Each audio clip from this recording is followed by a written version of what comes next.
suatu kehormatan kami ditunjuk sebagai tempat simulasi pertama di seluruh Indonesia.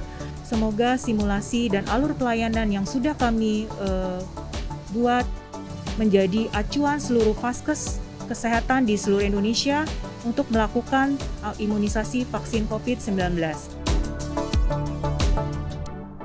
Dilakukan cuci tangan untuk protokol kesehatan yang harus dijalankan, diukur suhunya, suhu yang maksimal adalah 37,3. Kemudian mereka diarahkan untuk duduk di tempat pendaftaran. Di tempat duduk pendaftaran itu mereka juga bisa mengisi aplikasi bila mereka belum mengisi aplikasi Peduli Lindungi, serta menyetujui bahwa mereka bisa melakukan atau setuju dilakukan imunisasi vaksin COVID. Setelah itu mereka akan dipanggil oleh meja 1, di mana meja 1 itu akan divalidasi sesuai atau tidak KTP-nya dengan registrasi yang sudah sebelumnya mereka lakukan.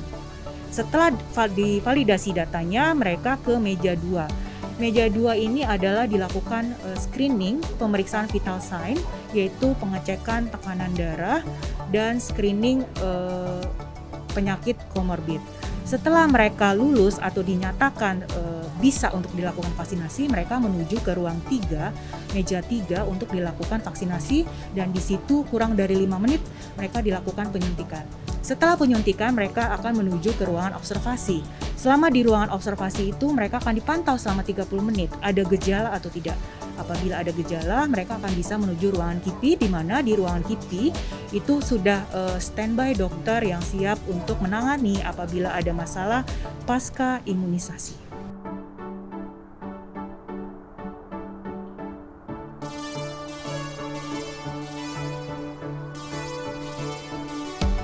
Simulasi ini merupakan hal yang sangat baik untuk melatih, melihat apa kekurangan dan apa yang harus dilengkapi, dan simulasi ini diharapkan akan berjalan terus-menerus. Kementerian Kesehatan beserta dari Komisi 9 selalu berharap pelatihan-pelatihan simulasi ini terus diselenggarakan untuk supaya bila nanti saatnya tiba dilakukan vaksinasi, tidak terjadi kebingungan, tidak terjadi hal-hal yang menyulitkan, tetapi justru menjadi lancar.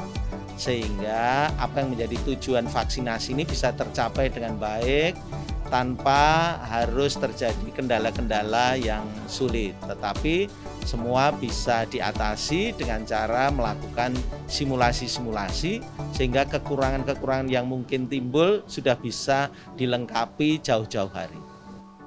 Pagi hari ini saya datang ke Puskesmas di Kota Bogor ini, Puskesmas Tanah Sareal di Kota Bogor, karena kemarin saya mendengar bahwa di Puskesmas ini akan diadakan simulasi untuk vaksinasi. Dan karena memang saya tinggal di sini sehingga saya mampir ke Puskesmas Tanah Sareal ini. Yang pertama mengenai vaksin terlebih dahulu.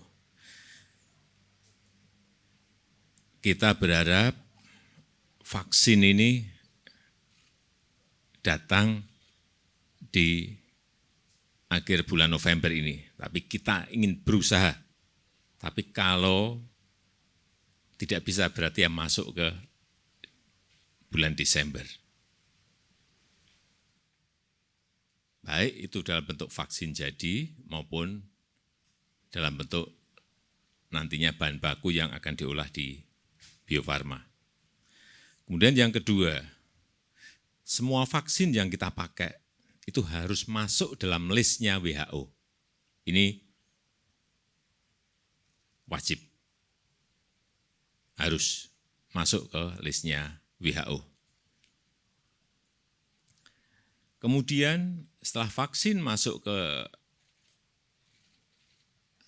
Indonesia, kita terima, itu masih ada tahapan lagi, tidak bisa langsung disuntikkan. Masih ada tahapan lagi di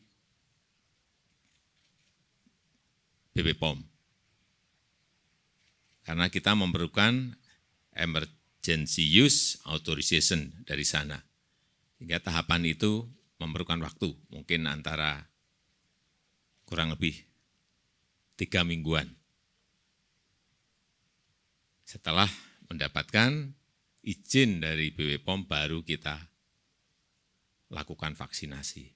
Kaidah-kaidah saintifik, kaidah-kaidah ilmiah ini juga saya sudah sampaikan wajib diikuti. Kita ingin keselamatan, keamanan masyarakat itu harus betul-betul diberikan tempat yang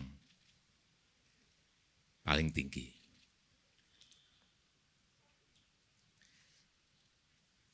Kalau melihat tadi di lapangan dan melihat simulasi tadi, kita memperkirakan kita akan mulai vaksinasi itu di akhir tahun atau di awal tahun. Akhir tahun 2020 atau di awal tahun 2021.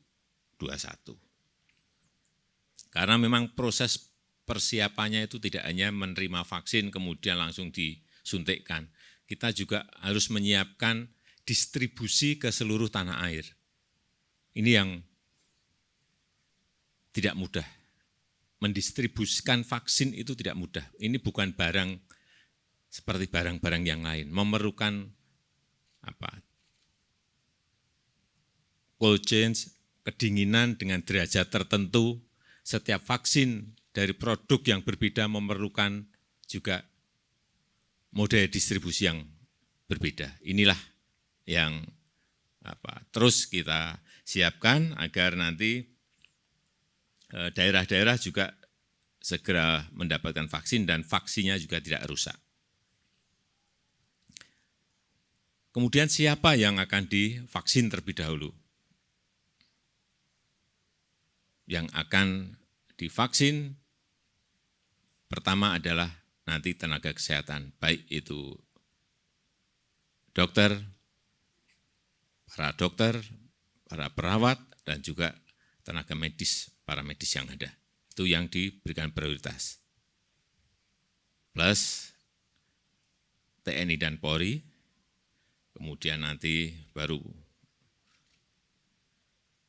ASN untuk pelayanan-pelayanan publik yang ada di depan, guru, dan kemudian tentu saja kita semuanya. Kalau ada yang bertanya, Presiden nanti di depan atau di belakang? Kalau oleh tim diminta saya yang paling depan, ya saya siap.